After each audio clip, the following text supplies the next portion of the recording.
ನಮಸ್ಕಾರ ಸ್ನೇಹಿತರೆ, ನಾನು ಹನುಮಂತ್ ಮಾಗೆ. ಸ್ನೇಹಿತರೆ, ಯಾರ ಪ್ರಾಣ ಪಕ್ಷಿ ಯಾವ ಸಂದರ್ಭದಲ್ಲಿ ಹಾರು ಹೋಗ್ಬಿಡುತ್ತೆ ಅಂಥೇಳಿ ಯಾರಿಗೂ ಕೂಡ ಗೊತ್ತಿಲ್ಲ ನೋಡಿ. ಸ್ನೇಹಿತರೆ, ಅವರು ಒಂದು ಯಾವುದೋ ಕಾರಣದಿಂದಾಗಿ ಯಾದಗಿರಿಗೆ ಹೋಗಿರ್ತಾರೆ. ಮತ್ತು ವಾಪಸ್ ಬರಬೇಕಾದಂಥ ಸಂದರ್ಭದಲ್ಲಿ ಏಕಾಏಕಿಯಾಗಿ ವಾಹನ ಡಿಕ್ಕಿ ಆಗಿ ಸ್ಥಳದಲ್ಲಿಯೇ 5 ಜನಗಳು ಸಾವನ್ನಪ್ಪಿ ಬಿಡ್ತಾರೆ. ಅಂತಂದರೆ ನಾವಿಲ್ಲಿ ಯೋಚನೆ ಮಾಡಲೇಬೇಕು, ಆ ವ್ಯಕ್ತಿ ಎಷ್ಟು ವೇಗದಲ್ಲಿ ವಾಹನವನ್ನು ಚಾಲನೆ ಮಾಡ್ತಾ ಇದ್ದ ಅಂತೇಳಿ. ಇನ್ನು ಎದುರುಗಡೆ ಬರ್ತಾ ಇರುವಂಥ ಲಾರಿ ಡ್ರೈವರು ಕೂಡ ಅದೇ ರೀತಿಯಾಗಿ ಚಾಲನೆ ಮಾಡ್ತಾ ಇದ್ದ ಅನ್ನೋದು ಸ್ಪಷ್ಟವಾಗಿ ಇಲ್ಲಿ ಗೊತ್ತಾಗಿ ಬಿಡುತ್ತೆ. ಅಂದ ಹಾಗೆ ಈ ಒಂದು ಘಟನೆಯನ್ನು ಕೇಳಿಬಿಟ್ರೆ ಬಹುತೇಕ ನಿಮ್ಮ ಕರಳು ಚುರುಕಂದೇ ಇರೋದಕ್ಕೆ ಸಾಧ್ಯವೇ ಇಲ್ಲ.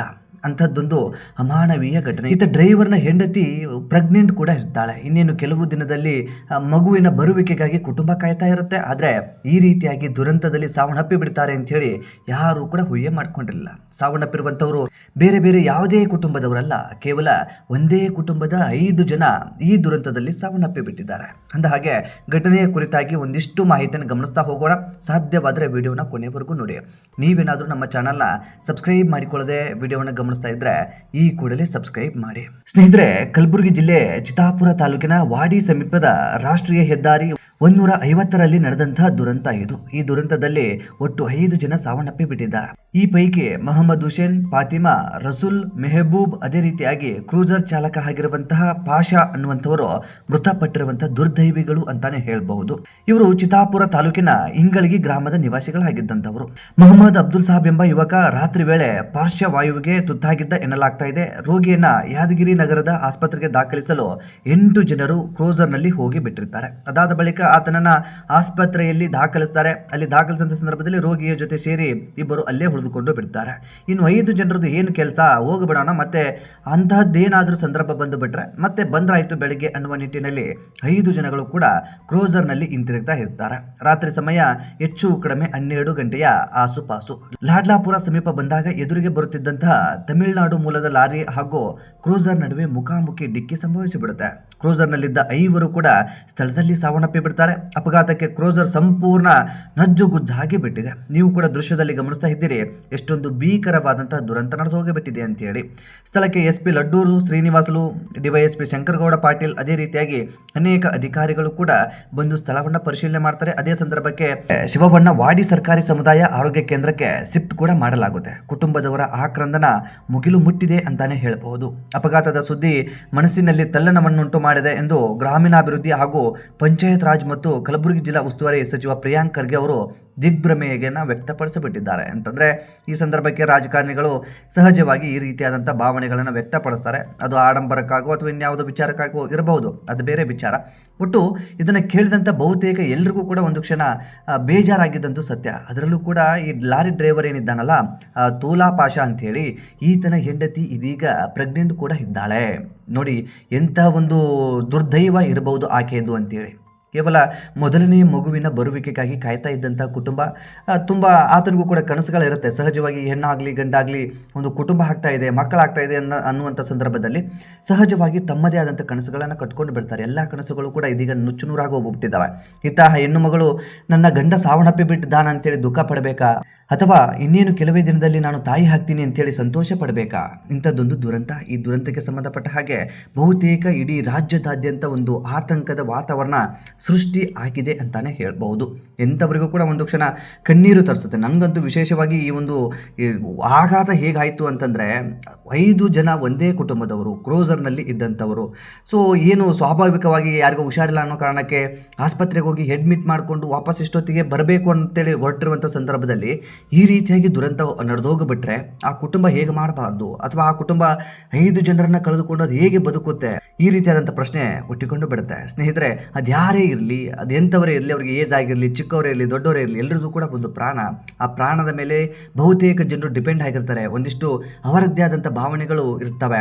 ಆದರೆ ಮನೆಯನ್ನೇ ನಡೆಸ್ಕೊಂಡು ಹೋಗಬೇಕಾಗಿರುವಂಥವರು ಕೂಡ ಈ ರೀತಿಯಾಗಿ ಸಾವನ್ನಪ್ಪಿ ಹೋಗಿಬಿಟ್ರೆ ಬಹುತೇಕ ಆ ಕುಟುಂಬ ಬೀದಿ ಪಾಲು ಬರುತ್ತೆ ಅನ್ನೋದು ಇಲ್ಲಿ ಸ್ಪಷ್ಟವಾಗಿ ಗೊತ್ತಾಗಿ ಬಿಡುತ್ತೆ. ಈತ ಆಕ್ಸಿಡೆಂಟ್ ಆಗ್ತಾ ಇದ್ದ ಹಾಗೆ ಲಾರಿ ಚಾಲಕ ಅಲ್ಲಿಂದ ಎಸ್ಕೇಪ್ ಆಗೇ ಬಿಡ್ತಾನೆ.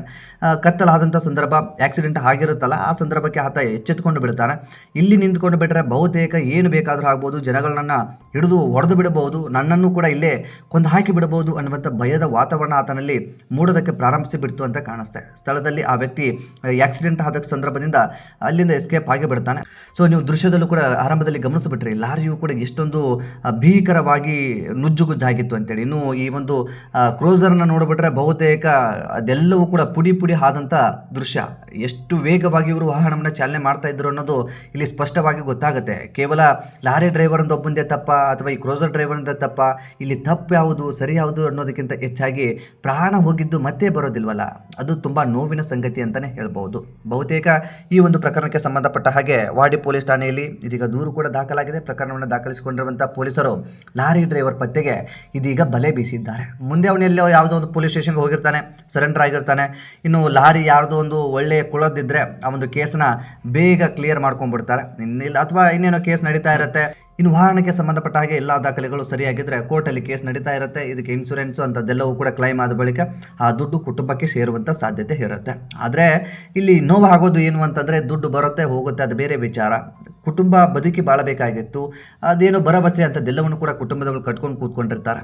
ಆ ಸಂದರ್ಭದಲ್ಲಿ ಈ ರೀತಿಯಾಗಿ ದುರಂತವು ನಡೆದು ಹೋಗ್ಬಿಟ್ರೆ ನಿಜಕ್ಕೂ ನರಕದ ಜೀವನವನ್ನು ಮುಂದಿನ ದಿನದಲ್ಲಿ ಅನುಭವಿಸುತ್ತೆ ಅಂತೇಳಿ ಸ್ಪಷ್ಟವಾಗಿ ಇಲ್ಲಿ ನಾವು ಅರ್ಥ ಮಾಡಿಕೊಳ್ಳಬೇಕಾಗಿದೆ. ಈ ಒಂದು ದುರಂತದಿಂದ ನಾವೆಲ್ಲರೂ ಕೂಡ ಮುಖ್ಯವಾಗಿ ಗಮನಿಸಲೇಬೇಕಾಗಿರುವಂಥ ವಿಚಾರ ಏನು ಅಂತಂದರೆ, ಒಂದು ವೇಳೆ ಏನಾದರೂ ಲೇಟ್ ಆದಂಥ ಸಂದರ್ಭದಲ್ಲಿ ಅಥವಾ ಇನ್ನೇನೋ ಅಲ್ಟರ್ನೇಟ್ ವ್ಯವಸ್ಥೆಗಳನ್ನು ಮಾಡ್ಕೊಳ್ಳಿ. ರಾತ್ರಿ ಸಮಯದಲ್ಲಿ ಕೆಲವೊಂದಿಷ್ಟು ಈ ಲಾರಿ ಡ್ರೈವರ್ಗಳು ಇದು ಏನು ಮಾಡ್ತಾರೆ ಅಂತಂದರೆ, ದುಡ್ಡಿನ ಆಸೆಗಾಗಿ, ಎಲ್ಲರೂ ಕೂಡ ನಾನು ಹಾಗೆ ಇರ್ತಾರೆ ಅಂತ ಹೇಳ್ತಾ ಇಲ್ಲ, ಸ್ಪಷ್ಟವಾಗಿ ಹೇಳ್ತಾ ಇದ್ದೀನಿ, ಹೆಚ್ಚು ನಾವು ಟ್ರಿಪ್ಗಳನ್ನು ಅಥವಾ ಹೆಚ್ಚು ನಾವು ಲೋಡ್ಗಳನ್ನು ಅನ್ಲೋಡ್ ಮಾಡಿಬಿಟ್ರೆ ಬಹುತೇಕ ಹೆಚ್ಚು ದುಡ್ಡು ಸಿಗುತ್ತೆ ಅನ್ನೋ ಕಾರಣಕ್ಕೆ ಹಗಲು ರಾತ್ರಿ ಅನ್ನದೆ ನಿದ್ದೆಗೆಟ್ಟು ವಾಹನವನ್ನು ಚಾಲನೆ ಮಾಡ್ತಾ ಇರ್ತಾರೆ. ಆ ಒಂದು ಸಂದರ್ಭದಲ್ಲೂ ಕೂಡ ಇಂತಹ ದುರಂತಗಳು ನಡೆದೋಗಿ ಬಿಡ್ತವೆ. ಯಾಕೆ ಅಂತಂದರೆ, ನಿದ್ದೆಗಣ್ಣಲ್ಲಿ ಅವರು ಎಚ್ಚರದಲ್ಲಿದ್ದಾರೋ ಅಥವಾ ತೂಗಡಿಕೆ ಬರ್ತಾ ಇದೆಯಾ ಅದು ಯಾವುದು ಕೂಡ ಗಮನಕ್ಕೆ ಬರೋದಿಲ್ಲ, ಅಥವಾ ಎಲ್ಲಂದರಲ್ಲಿ ವಾಹನವನ್ನು ಪಾರ್ಕ್ ಮಾಡೋಕ್ಕೆ ಆಗೋದಿಲ್ಲ. ನಿದ್ದೆ ಬಂದಂಥ ಸಂದರ್ಭದಲ್ಲಿ ಅದರದ್ದೇ ಆದಂಥ ಒಂದು ಸ್ಥಳಗಳಿರುತ್ತೆ, ಅದರಲ್ಲೂ ಕೂಡ ಎನ್ಎಚ್ಚಲ್ಲಿ ಬಹುತೇಕ ಅದಕ್ಕೆ ಅಂತೇಳಿನೇ ಸ್ಥಳಗಳನ್ನು ಮಾಡಿರ್ತಾರೆ. ಆ ಸ್ಥಳದಲ್ಲಿ ಮಾತ್ರ ನಿಲ್ಲಿಸಬೇಕು, ಎಲ್ಲಂದ್ರಲ್ಲಿ ನಿಲ್ಲಿಸೋದಕ್ಕಾಗಲ್ಲ. ನಂಗೆ ನಿದ್ದೆ ಬರ್ತಾ ಇದೆ, ಇಲ್ಲೇ ಸೈಡಲ್ಲಿ ಹಾಕಿ ಮಲ್ಕೊಂಡು ಬಿಡ್ತೀನಿ ಅಂತೇಳಿ